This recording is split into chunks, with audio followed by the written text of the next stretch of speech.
हिमाचल की अर्थव्यवस्था 4 सालों में अपने पांव पर खड़ी होगी और हिंदुस्तान का सबसे समृद्ध राज्य आने वाले 10 सालों में होगा। हमारी आय भी बढ़े और आय के साधन भी बढ़े और हम अपने पैरों पर खड़े हो सके, इस दृष्टिकोण से ये बजट का स्वरूप तैयार किया गया।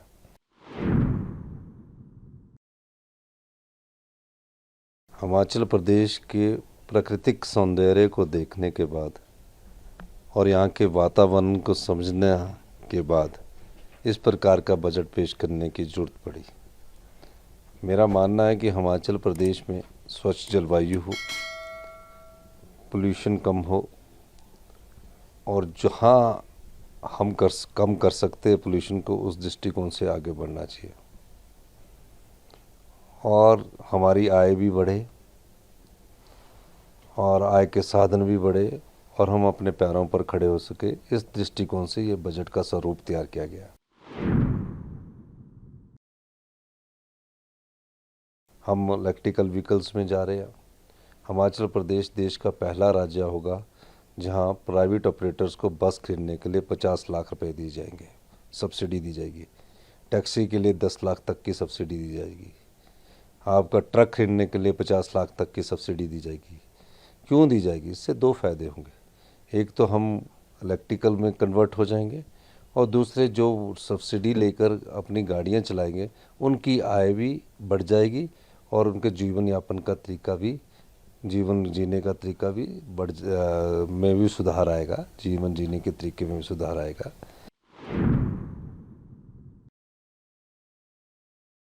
सोलर एनर्जी हमारे पास हमारे युवा उसका दोहन करें, उनके लिए हम 40% की सब्सिडी लेकर आई है कि हम अगर वो हिमाचल के युवा 1 मेगावाट तक के पावर प्रोजेक्ट लगाते हैं, सोलर पावर प्रोजेक्ट, तो उनको हम 40% सब्सिडी देंगे। निश्चित तौर पर मेरा मानना है कि जो हिमाचल के युवा नौकरियों की तलाश में इधर उधर जाते हैं, अगर उनके घर में 4 बीघा जगह है, यानी कि 8 कनाल जगह है, उसमें 250 किलोवाट का सोलर पावर प्रोजेक्ट लगाते हैं तो उनको साल की 15 लाख रुपए आय होगी और 1 मेगावाट में 60 लाख रुपए की आय होगी। यानी कि 60 लाख की आय होगी तो इसका मतलब ये हुआ कि वो अपना 4 या 5 साल में अपना प्रोजेक्ट फ्री कर लेंगे और उसके बाद उनका जो आय होगी वो सारी उनकी आय होगी।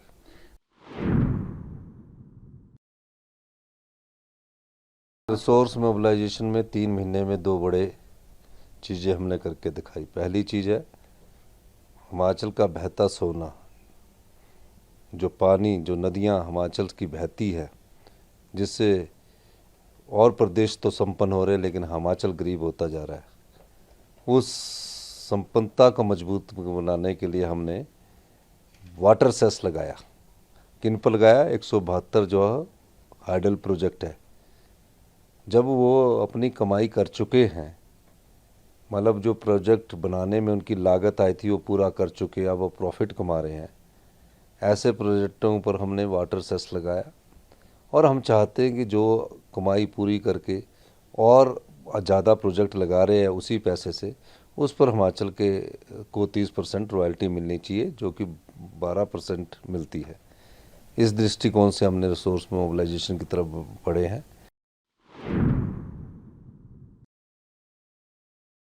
पहली बार 5 सालों में जो हमारी शराब की लिकर पॉलिसी है उसमें हमने ओपन बिडिंग करवाई और आपको ये जानकर खुशी होगी कि कई यूनिट जो हमारे हैं, चाहे उसमें बद्दी का यूनिट है, चाहे शिमला का यूनिट, 60% की अबव पे गए। तो कम से कम उसमें भी हमारे को काफ़ी इंक्रीज करने की ज़रूरत है। बाकी जो हम इंडस्ट्री लगाना चाहते हो, प्राकृतिक सौंदर्य को देखकर ग्रीन हाइड्रोजन, ग्रीन एनर्जी की तरफ जा रहे हैं और इसके लिए अभी जल्दी नीति बनेगी। आप देखेंगे कि हिमाचल की अर्थव्यवस्था 4 सालों में अपने पांव पर खड़ी होगी और हिंदुस्तान का सबसे समृद्ध राज्य आने वाले 10 सालों में होगा।